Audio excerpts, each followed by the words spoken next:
I bid you welcome. I welcome you to my house. Welcome to my house. Welcome to my home. Hello horror hounds and welcome to my horror house. Just as Roger Corman had a cinematic relationship with adapting the works of Edgar Allan Poe that I've looked at a long time ago on this channel, filmmaking team of director Stuart Gordon, producer Brian Usner and writer Dennis Powley have a history of adapting the works of H P Lovecraft, and a long time after Re-Animator and From Beyond, they finally get to put into motion their dream project of tackling H P Lovecraft's wider mythos. The end result is a much reduced in budget but not at all reduced in ambition adaptation of Dagon. Although to be fair, the film isn't a direct adaptation of Lovecraft's 5-page short story Dagon, but rather the much more famous but Dagon mythos intersecting the shadow over Innsmouth. The impact this one story has had on 20th century horror fiction is hard to overstate. It spills over into aspects of folk horror, exploitation, paranoia movies, cosmic horror, everything from Invasion of the Body Snatchers through The Wicker Man to the Texas Chainsaw Massacre. So with this film, Dagon, we join two couples on a yacht off the Spanish coast, and they're hit by a preternaturally sudden storm. The yacht is holed and begins taking on water, with one of the four trapped below decks and bleeding. One couple, Paul and Barbara, agree to row ashore while Howard remains behind with his injured wife, Vicky. Once ashore, things are quite off in the small town of Imboca. You could say that something fishy was going on.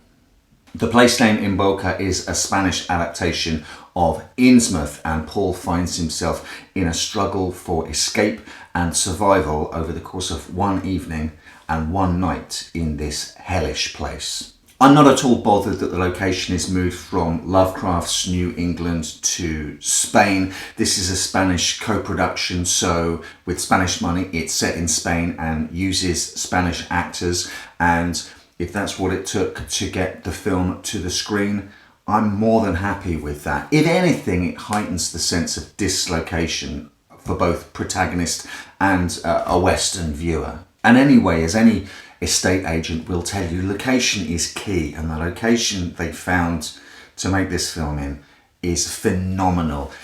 The fishing town itself does an enormous amount of the heavy lifting in selling Lovecraft's premise. The buildings are run down, crooked and crowded together, with the interiors made to reek of decay and the entropy which has gripped the place for a number of generations.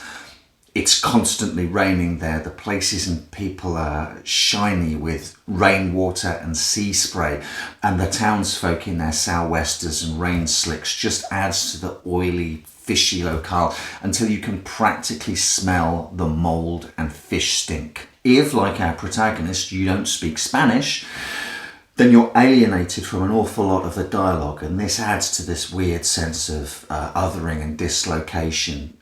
For the most part, this is done absolutely on purpose. There are no subtitles, at least on the DVD that I had. My Spanish isn't great, but even I suspect that some of the Spanish dialogue, which isn't translated for me, descends into some sort of guttural other alien language anyway. It all adds to this feeling of isolation, being somewhere strange and alien. We're also gifted with a couple of fantastic Spanish character actors.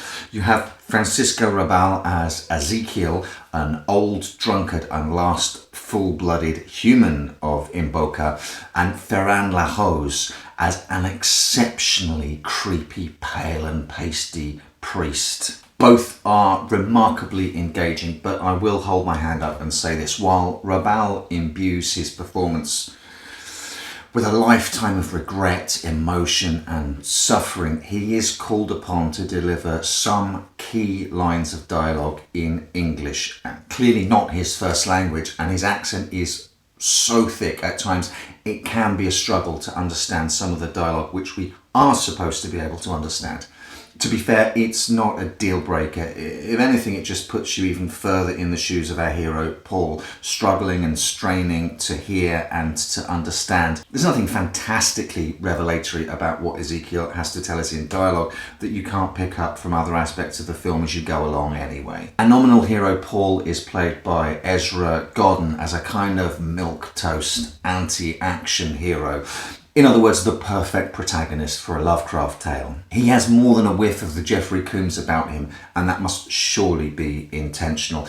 Safe to say, everyone else around him is infinitely more competent than he, starting with his girlfriend Barbara and ending with an Mbokan girl who he has seen before in a series of underwater dreams. She is Uxia, daughter of the town mayor, and acts like a little infanta, and she is one of the shining highlights of the film. Macarena Gomez plays her with a mixture of stunning yet ethereal beauty, perfectly balancing the human and the alien, the alluring and the repulsive. At its heart, Dagon is a really taut, focused chase movie. Very quickly we come ashore, and after that Paul has to stay out of the clutches of the townsfolk.